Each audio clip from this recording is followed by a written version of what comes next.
ఆర్మూర్ నియోజకవర్గానికి వెళ్ళారా? పైడి రాకేష్ రెడ్డి ఎమ్మెల్యే అయిన తర్వాత అక్కడ ఏం జరుగుతుందో 30 సార్లు పోయినా. ఏం జరుగుతుందో ఏమైంది? ఆడు మా మసీదులు గుళ్ళ కొడుతా అంటుండు, పిచ్చి పిచ్చిగా మాట్లాడుతుండు. కేఏ పాల్ అంటారు, ఆర్మూర్ పాల్ రాకేష్ రెడ్డి అంటారు. నేను సార్ ఆర్మూర్ పాల్ ఇవాళ రాలేదు సార్ అంటే, ఎవడరా ఆర్మూర్ పాల్ అంటే మన ఈడు సార్ మన ఎమ్మెల్యే, కొత్త ఎమ్మెల్యే అంటారు. ఏం చెప్పాలా? నా పాలు కూడా మీ పైన విరిచిపడతారేమో చూడండి. నేను ఆర్మూర్ పాల్ అంటారు, నేను కేఏ పాల్ అంటే కేఏ పాల్ పెద్దలు గౌరవనీయులు వారిని ఎందుకంటండి నేను. పాపం ఆయన మొత్తం ప్రపంచ శాంతి కారకుడు, ప్రపంచ 2 దేశాల మధ్య యుద్ధాలు ఆపుతాడు, 130 దేశాలు తిరిగిన వ్యక్తి, గొప్ప వ్యక్తి కేఏ పాల్ గారిని అంటే ఆర్మూర్లో పాలు ఉన్నాడు అంటుండు మా వారిని. అంటే పాలని ఎందుకు, పాలతో పోల్చడం ఎందుకు ఆయన? ఏమో నాకు తెలియదు, ప్రజలు అడగాలి మీరు. ఓకే, ఆర్మూర్లో గతంలో స్కూల్స్ అభివృద్ధికి నోచుకోలేదు, కనీసం స్కూల్లో సరైన వాష్రూములు లేవు, నేను వచ్చిన తర్వాత ఇవన్నీ అభివృద్ధి చేశాను అని ఆయన కొన్ని చూపిస్తారు. మీరు పిక్చర్ల మాటలను కూడా లెక్కలోకి తీసుకుంటా అంటే తీసుకోండి, లేదా డేటా తెప్పిస్తా అంటే ఆర్టీవీ మీరు నాకు మీ విలేకరులు అందరినీ పంపండి, ఇస్తాను. మా నియోజకవర్గంలో మన ఊరు మన బడి కార్యక్రమంలో భాగంగా దగ్గర 100 కోట్ల రూపాయలు తీసుకొచ్చారు. ఆడి మాటలు ఇడిచిపెట్టండి, వదిలేయండి చెత్త మాటలు. 100 కోట్ల జీవోలు, 100 కోట్లు ప్లే చేద్దాం. అనే మన ఊరు మన బడికి మీకు తెలియని విషయం చెప్తున్నాను. 7,000 రాసుకోండి, ప్లీజ్ రైట్ డౌన్, 7,670 కోట్లు మా ప్రభుత్వం ప్రకటించింది, ప్రతి నియోజకవర్గంలో ఇచ్చింది. ప్రతి నియోజకవర్గానికి 60-70 కోట్ల రూపాయలు ఇచ్చాం. వాడు ₹1 రాలేదంటే ఏంది? 400 మంది ఒక్క బాత్రూంలో పోతారా అండి? అది వాస్తవమా? ఆ స్కూల్కి వెళ్దాం, దమ్ముందా నీకు దమ్ముందా రోహిత్ గారు వెళ్ళడానికి? ఆ స్కూల్కి వెళ్దాం. 400 మంది ఒక్క బాత్రూంలో పోయినడానికి, ఒక్క బాత్రూంలో మీరు ఏది చెప్తుంది కానీ శాశ్వతంగా ప్రకటించేస్తాం రాజ్యాంగంలో రాసించి. ఒక్క బాత్రూంలో 400 మంది వెళ్ళి ఎక్కడ పోతారు, ఏం మాట్లాడతారండి? అనేక నిజం కదా, రెనోవేషన్ అంతా నిజం కదా? ఎవరో ఎన్ఆర్ఐలను తీసుకొచ్చి సున్నా మేపించి ఇట్లా చేశారు. అది నేను ఒకసారి పీసీఆర్ స్కూల్ 4,000 కోట్ల రూపాయలు తీసుకొచ్చిన ఆర్మూర్కి. సారీ, ₹4 ఉంది, యూపీ అండి. నా 4,000 కోట్లు యూపీ అండి, నా సిద్ధులగుట్ట యూపీ అండి, నా ఆలూరు మండలం యూపీ అండి, నా డొంకేశ్వర్ మండలం చూపియండి. నేను ఆర్మూర్కి తెచ్చిన నిధులు తీసుకురండి. నేను 13 వేపించిన బైపాస్ రోడ్లను చూపియండి, సిద్ధులగుట్టకు రోడ్డును చూపియండి, శివాలయంకు రోడ్డును చూపియండి.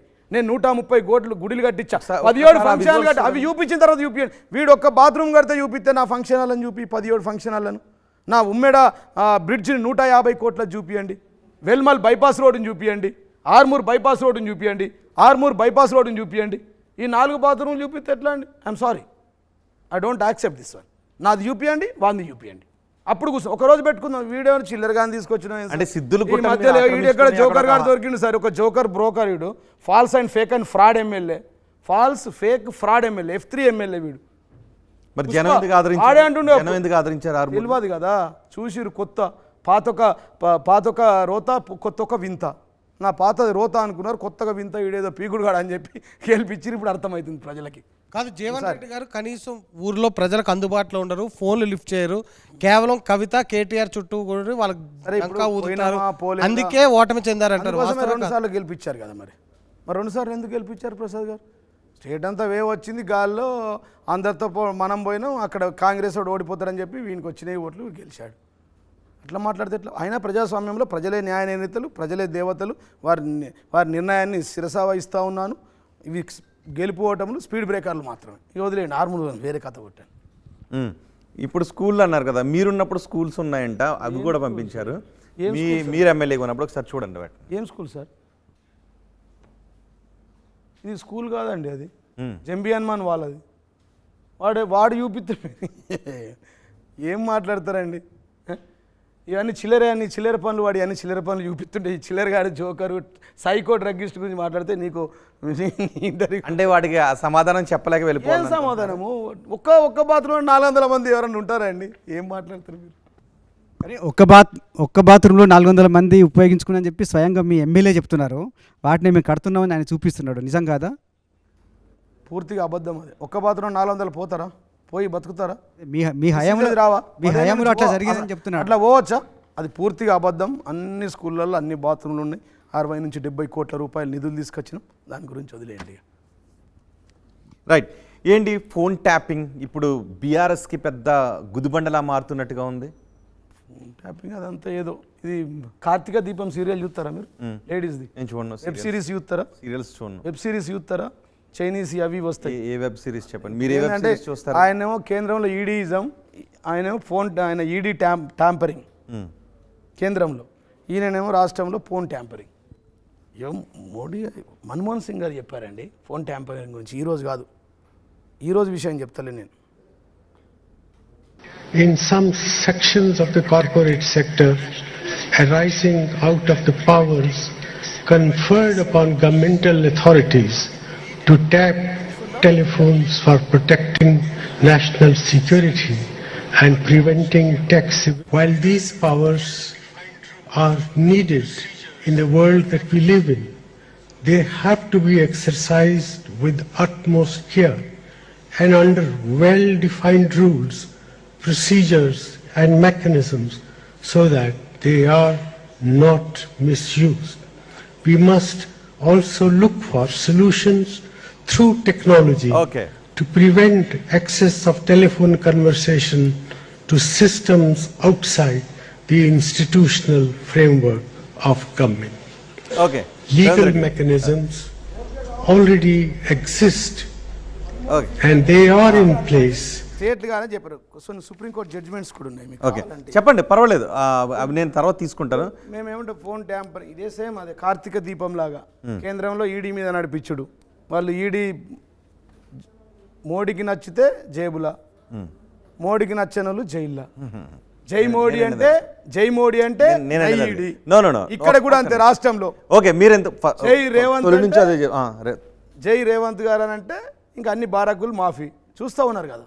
ఇక్కడ పోయిన వాళ్ళంతా అక్రమార్కులు అవినీతి పరులు. నేను అడిగేది ఫోన్ ఫోన్ ట్యాంపరింగ్ గురించి కూడా మీకు supreme court judgement supreme court judgement. Okay మీరు చెప్పండి, సుప్రీంకోర్టు జడ్జిమెంట్ ఏంటో చెప్తున్నాను కదా సార్, మీ దగ్గర ఇచ్చా నేను అది ప్లే చేస్తాను. ప్లే చేయండి సార్. అది మీరు చెప్పండి సుప్రీంకోర్టు జడ్జిమెంట్ ఏంటి. చెప్తున్నా సార్, చూసి చెప్తున్నా, ఒక్క నిమిషం. అంటే రాష్ట్రాలు ఫోన్ ట్యాపింగ్ చేయొచ్చా? చేయొచ్చు, సెక్యూరిటీ విషయంలో చేయొచ్చు అని చెప్పి చాలా స్పష్టంగా. అంటే నేను రాష్ట్రాలు కేంద్రాలు అన్న విషయం చెప్తలేదు. సుప్రీంకోర్టు ఏం అంటే చెప్పిందో నేను రాష్ట్రాలు చెప్తున్నా. ఫోన్ లేదా, ట్యాపింగ్ చేసేటప్పుడు ఎవరిదైనా అనుమతి తీసుకోవాల్సి ఒక్క నిమిషం ఉండండి. That the Honorable Supreme Court has unanimously dealt with Section 5 and 5 of 2 of the Indian Telegraphic Act 1885, and the upshot of the conclusion is that the central government or state government can exercise their power under this act for security of the state, public safety, public order, and also to prevent from commission of any offence, and while doing so it does not amount to violation of right to privacy and is well within reasonable restriction under Article 19 of 2 of the Constitution of India. ఇది supreme court నేది కాదండి. మళ్ళీ ఒకసారి తీసుకోండి sir, వాళ్ళు చదువుకుంటారు ఎవరన్నా అర్థం కాని వాళ్ళు. కాదు జీవన్ రెడ్డి గారు, దీన్ని ఏదో మసి ఉసి మాయేసి కానీ మీరు రాజకీయ ప్రత్యర్థులపై ఫోన్ ట్యాపింగ్ చేశారు, మహిళలపై ఫోన్ ట్యాపింగ్ చేశారు అని ఆరోపిస్తున్నారు. కొంతమంది మహిళల జీవితాలతో ఆడుకున్నారని కొన్ని ఆరోపణలు వస్తున్నాయి. చెప్తా ఉన్నారు. మేము ఆర్టీవీలో దీంట్లో చూస్తున్నాం. ఒకవేళ సుప్రీంకోర్టు ఇది చెప్పింది. ఒకవేళ శాంతి భద్రతల ఉద్దేశంతోనే ట్యాపింగ్ చేసినట్లయితే ఆధారాలను ఎందుకు మన్మోహన్ సింగ్ బీఆర్ఎస్ పార్టీ నేను అనేది అది కాదు. బీజేపీ బీఆర్ఎస్ మన్మోహన్ సింగ్ గారు మన్మోహన్ సింగ్ గారు కూడా చెప్పారండి. మన్మోహన్ సింగ్ గారు చెప్పారు కదా, సో సుప్రీంకోర్టు చెప్పింది కదా. సెక్యూరిటీ పరంగా విన్నాము చేసామన్నారు. మరి హీరోలు ఎందుకు విన్నారు? తప్పుడు అండి, తప్పు. ఇప్పుడు మేమేమంటాం, దాంట్లో మేము డీప్ గా చెప్పాల్సిన అవసరం లేదు. ఓకే, వాళ్ళు చేస్తూ ఉన్నారు. నేను చట్టం చెప్పినా, సుప్రీంకోర్టు ఆర్డర్లు చెప్పినా, స్లైడేషన్ చెప్పినా, ఏ కేసులో ఏం ఆర్డర్ ఇచ్చిందో చెప్పినా నేను. దాని తర్వాత మీకు టెలిగ్రాఫిక్ యాక్ట్ గురించి మాట్లాడినాం. అవును, హీరోయిన్ల వల్ల సెక్యూరిటీ ప్రాబ్లం ఏమొస్తాయి? తప్పు ప్లీజ్, అన్ని తప్పుడు సమాచారం. మీరు కూడా అట్లా దాంట్లో ట్రాప్ కాకండి. మోడీ గారు ఈడీ ట్యాపింగ్ చేసినట్టు ఈయన మన రేవంత్ రెడ్డి గారు ఫోన్ ట్యాపింగ్ చేసినట్టు మీరు నన్ను ట్రాప్ చేయకండి ప్లీజ్. మీరు ఎవరు హీరోయిన్లతో ట్రాప్ చేయలేదా? సార్ ఏం అవసరం అండి మాకు? ఏం అవసరం చెప్పండి, ఏం చేశాను చెప్పండి, మాకు ఏం అవసరం, ఒక అవసరం చెప్పండి. ఒకటి ఏదైనా ఉంటే చెప్పాలి కదండి, ఉంటే ప్రవేశపెట్టాలి కదా. పొద్దుంతా మాట్లాడితే